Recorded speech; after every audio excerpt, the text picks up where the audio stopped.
Hello बच्चों, तो आज हम लोग स्टार्ट करने वाले हैं भारंगी। भारंगी का जो बोटेनिकल नेम है क्लियोडेंड्रम सिरेटम है। ठीक है, इसकी फैमिली जो है बर्बीनिएसी फैमिली है। ठीक है, इसके पर्याय की बात करें तो पर्याय क्या है, ब्रह्मिष्टिका है, खरसाक है, पद्मा।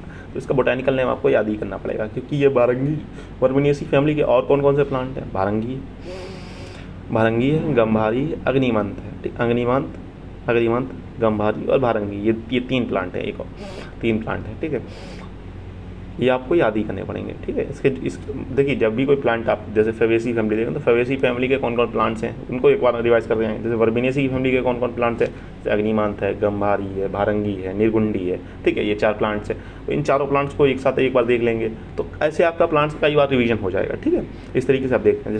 जैसे मैंने वर्बिनेसी बोला तो वर्बिनेसी के चार प्लांट्स हैं। कौन कौन से, भारंगी है, अग्निमांत है, गंभारी है और निर्गुंडी है। जैसे विटेक्स निगुंडो हो गया, विटेक्स निगुंडो किसका हो गया, निर्गुंडी का। भारंगी का हो गया क्लियोडेंड्रम सिरेटम हो गया। अग्निमांत का प्रेमना मिकोनेटा हो गया और गंभारी का मेलेनिया आर्बोरिया हो गया। ठीक है, इस तरीके से आप याद करते जाएंगे तो बहुत सारी चीज़ें आपको एक साथ याद हो जाएंगी। तो इसके पर्याय क्या है, ब्रह्मिष्टिका है, खरसाक है, पद्मा।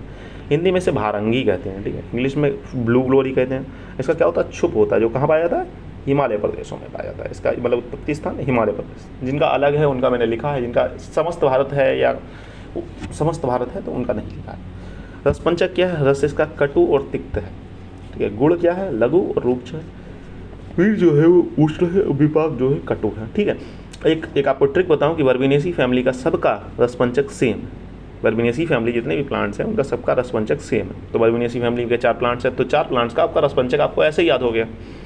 ठीक है, ये चीज़ें आप अगर गौर करके चलेंगे पढ़ते समय तो आपको काफ़ी चीज़ें मतलब क्लियर होती चली जाएंगी। ठीक है, कर्म जो है अग्निमांधर है, श्वासहर है, कासहर है, ज्वरहर है, दीपन है, पाचन है और अनुलोमन है। ठीक है, क्या क्या कर्म है, अग्निमांत को दूर करने वाला, श्वास को दूर करने वाला, कास को दूर करने वाला, ज्वर यानी कि बुखार को दूर करने वाला, दीपन और पाचन यानी कि पाचन शक्ति को बढ़ाने वाला, अनुलोमन यानी कि वायु को बाहर निकालने वाला। ठीक है, हम लोग आमयिक प्रयोग की बात करें, श्वास, कास, ज्वर, गुल्म, पीनस यानी कि श्वास में इस्तेमाल कर सकते हैं, कास में इस्तेमाल कर सकते हैं, ज्वर यानी कि बुखार में इसका इस्तेमाल कर सकते हैं, और फिर गुल्म मतलब गुल्म रोग में इस्तेमाल कर सकते हैं, और पीनस मतलब राइनाइटिस वाली कंडीशन में हम इसका इस्तेमाल कर सकते हैं। इसके प्रयोजांग याद करने को जो नहीं, क्योंकि इसका भी प्रयोजांग क्या है, मूल है। और नॉर्मली इन सारे प्लांट्स का प्रयोजांग मूल है, इन चारों प्लांट्स का। ठीक है, मात्रा 3 से 6 ग्राम हम लोग चूर्ण इस्तेमाल कर सकते हैं। रासायनिक संगठन इसका सैपोनिन है और एंटीहिस्टामिन है। ठीक है, विशिष्ट योग की हम लोग बात करें तो भारंगी गुड़ है, भारंगादि क्वाथ है, भारंगी अबले है। ठीक है बच्चों, फिर मिलते हैं नेक्स्ट लेक्चर में। तब तक के लिए हैव अ नाइस डे। देखिए, बर्बिनेसी फैमिली के चार प्लांट्स हैं, चारों प्लांट को आप एक साथ रिवाइज कर लीजिएगा तो ज़्यादा अच्छा रहेगा। कौन कौन से, भारंगी हो गया, निर्गुंडी हो गया, अग्निमांत हो गया, गंभारी हो गया। ठीक है बच्चों, फिर मिलते हैं नेक्स्ट लेक्चर में। I hope you understand the topic.